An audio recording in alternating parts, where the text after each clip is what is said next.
Good morning students. આપણે ધોરણ 8નું ગુજરાતી ભણી રહ્યા છીએ. આપણી 13મો પાઠ શરૂઆત કરીએ એ ગઝલ છે. આપણે એનો પરિચય મેળવી લઈએ. આવનારી સૌ ખુશીની વાત કરીએ, એક નવી શરૂઆતની શરૂઆત કરીએ. હર વખત શું માત થઈ જાવું દુઃખોથી, ચાલ આ વખતે દુઃખોને માત કરીએ. બહારથી દેખાય જેવી સ્વચ્છ સુંદર, દોસ્ત અંદરથી એવી જાત કરીએ. હોઈએ ત્યાં મહેકતું કરીએ બધુએ, ઘરનગર આખું જગત રળિયાત કરીએ. જે મળ્યું એને કરી સૌથી સવાયું, આવનારી કાલને સોગાત કરીએ. આવનારી સૌ ખુશીની વાત કરીએ, એક નવી શરૂઆતની શરૂઆત કરીએ. જીવનમાં હવે પછી જે ખુશી આવનારી છે એની જ વાત કરીને અને એ રીતે જીવનમાં એક નવી શરૂઆત કરીએ. હર વખત શું માત થઈ જાવું દુઃખોથી, ચાલ આ વખતે દુઃખોને માત કરીએ. દર વખતે જીવનમાં દુઃખો આવે તો એમાંથી આપણે શા માટે હારી જવું? આ વખતે તો આપણે હિંમતથી દુઃખોનો સામનો કરીને અને એ દુઃખોને હરાવવાની વાત કરીશું. બહારથી જ દેખાય જેવી સ્વચ્છ સુંદર, દોસ્ત અંદરથી એવી જાત કરીએ. દોસ્ત, મિત્ર, આપનું વ્યક્તિત્વ બહારથી કેટલું સ્વચ્છ અને સુંદર દેખાય છે, એટલું જ આપણા અંતઃકરણનું સૌંદર્ય પણ ખીલી ઉઠે એવું આપણું જીવન ઉજ્જવળ બનાવીએ. હોઈએ ત્યાં મહેકતું કરીએ બધુએ, ઘરનગર આખું જગત રળિયાત કરીએ. જ્યાં આપણી હાજરી હોય ત્યાં બધું જ આપણા ગુણોથી મહેકતું કરી દઈએ. આ રીતે આપણું ઘર, શહેર અને સમગ્ર વિશ્વને મહેકતું કરીએ. જે મળ્યું એને કરી સૌથી સવાયું, આવનારી કાલને સોગાત કરીએ. આપણને જીવનમાં જે મળ્યું છે એને સૌથી સવાયું શ્રેષ્ઠ કરીએ. આપણા ભવિષ્યને એની ભેટ આપીએ. આ ગઝલ લખનાર હર્ષ બ્રહ્મભટ્ટ એ મહેસાણાના વતની છે. ગઝલ એ ફારસી સાહિત્યનો કાવ્ય પ્રકાર છે. ગઝલ એટલે પ્રિયતમા સાથે પ્રેમાલાપ કરવો. ગુજરાતી સાહિત્યમાં પણ અનેક કવિઓ ગઝલો લખી છે. ગઝલ એ લોકપ્રિય કાવ્ય પ્રકાર છે. ગઝલમાં અનેક શેર હોય છે અને દરેક શેરમાં 2 પંક્તિઓ હોય છે. ગઝલ એક માત્રામેળ છંદ છે. ગઝલમાં અનુપ્રાસનું મહત્વ છે. એમાં રથીફ અને કાફિયા એમ 2 પ્રકારના પ્રાસ હોય છે. આપણે અહીં આગળ અભ્યાસની શરૂઆત કરીએ. નીચેના દરેક પ્રશ્નના ઉત્તર માટે આપેલા વિકલ્પોમાંથી સાચો વિકલ્પ પસંદ કરી આપેલા બોક્સમાં દર્શાવો. પહેલું, શરૂઆત કરીએ કાવ્યનું સ્વરૂપ કયું છે? તો આપણે ભણી ગયા કે આનું સ્વરૂપ એ ગઝલ સ્વરૂપનું છે. બીજું, શરૂઆત કરીએ કાવ્યમાં કવિ કહે છે કે કવિ આપણને શું કહેવા માંગે છે? આવતીકાલને ઉજ્જવળ બનાવવાની શરૂઆત કરીએ. ત્રીજો પ્રશ્ન, પોતાની જાતને કેવી કરવાનું કવિ કહે છે? કવિ પોતાની જાતને બહારથી જેવી સ્વચ્છ સુંદર તેવી અંદરથી પણ સ્વચ્છ અને સુંદર બનાવવાનું કહે છે.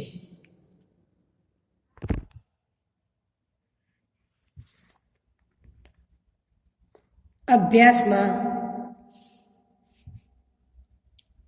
પ્રશ્ન 2, નીચેના દરેક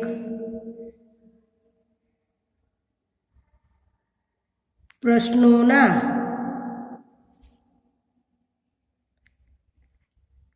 એક એક વાક્યમાં ઉત્તર આપો. પહેલો પ્રશ્ન,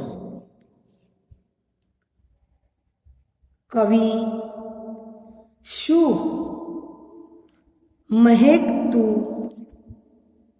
કરવાનું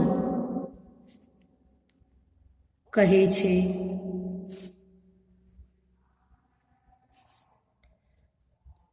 કવિ આપણે જ્યાં હોઈએ ત્યાં બધું મહેકતું કરવાનું કહે છે.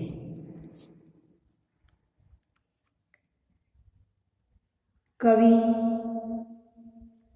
પોતાની જાતને કેવી કરવાનું કહે છે?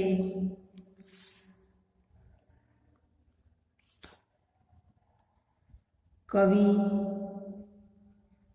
બહારથી સ્વચ્છ અને સુંદર દેખાતી પોતાની જાતને અંદરથી પણ એવી જ સ્વચ્છ અને સુંદર કરવાનું કહે છે. ત્રીજો પ્રશ્ન, કવિએ શેને શેને રળિયાત કરવાનું કહે છે?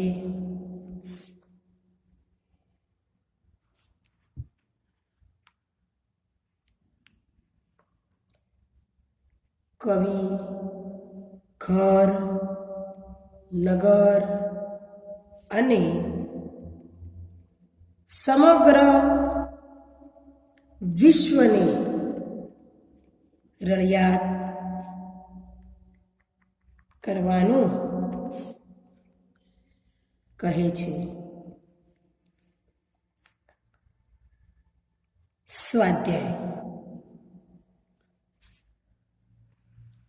સ્વાધ્યાયમાં પ્રશ્ન 1,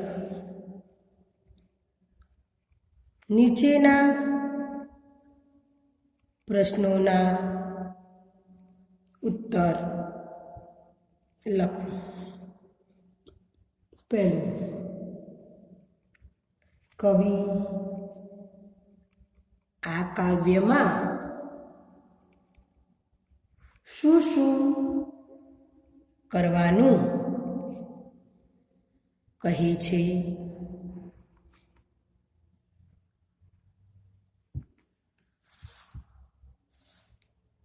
કવિ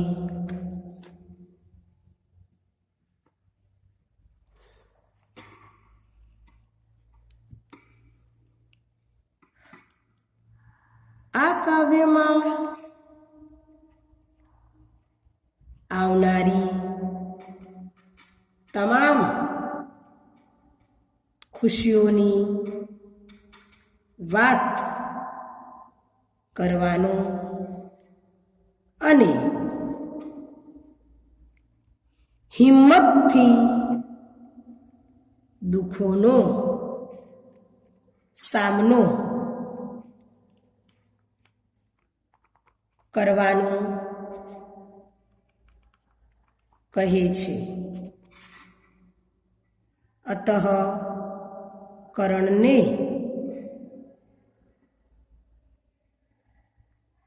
ગુણોથી સ્વચ્છ અને સુંદર બનાવવાનું કહે છે.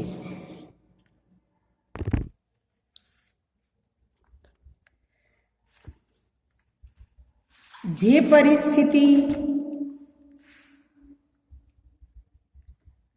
માં હોઈએ તેને અનુકૂળ થઈ જઈ ત્યાં સુવાસ ફેલાવાનું કહે છે. ઘર, નગર અને સમગ્ર વિશ્વને પણ રળિયામણું બનાવવાનું કહે છે. જીવનમાં જે કંઈ મળે તેને સવાયું કરીને આવનારી પેઢીને એની ભેટ આપી આપણા ભાવિ જીવનને ઉજ્જવળ બનાવવાનું કહે છે.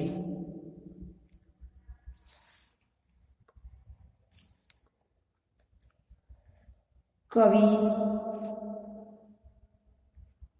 કઈ વાતની શરૂઆત કરવાનું કહે છે.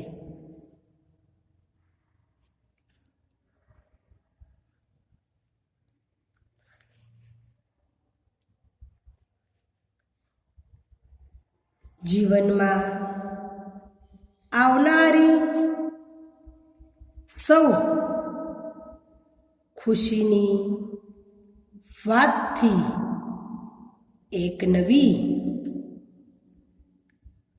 શરૂઆત કરીએ.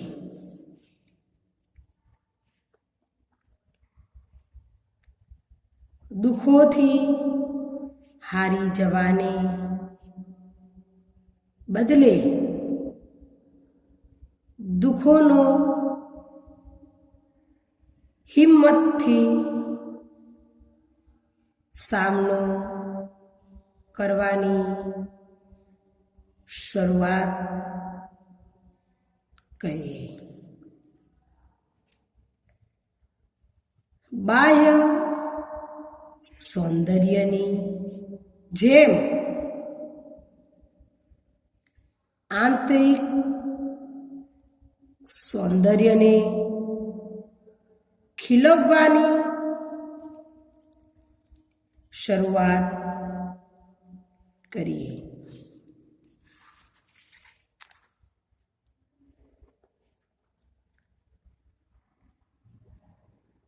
જે પરિસ્થિતિમાં હોઈએ તેમાં આપણા ગુણોથી ઘર, નગર અને સમગ્ર વિશ્વને સુંદર બનાવવાની શરૂઆત કરીએ.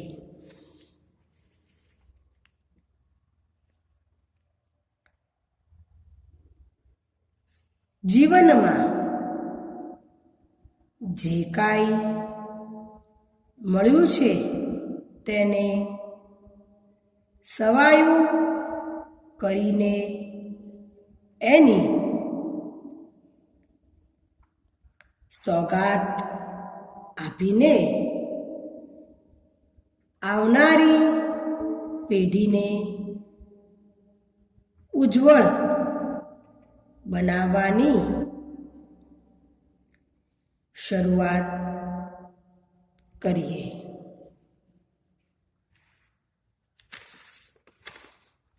પ્રશ્ન 3.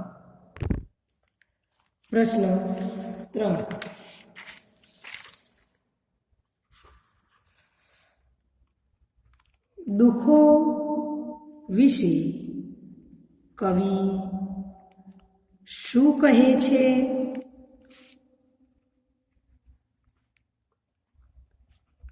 કવિ કહે છે કે દર વખતે દુઃખો આવી પડે તો તેનાથી આપણે શું કામ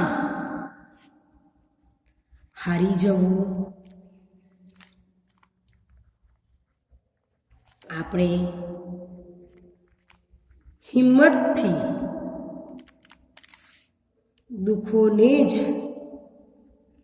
પરાજિત કરવાની શરૂઆત કરીએ. કવિ આવનારી કાલને શું આપવા માંગે છે?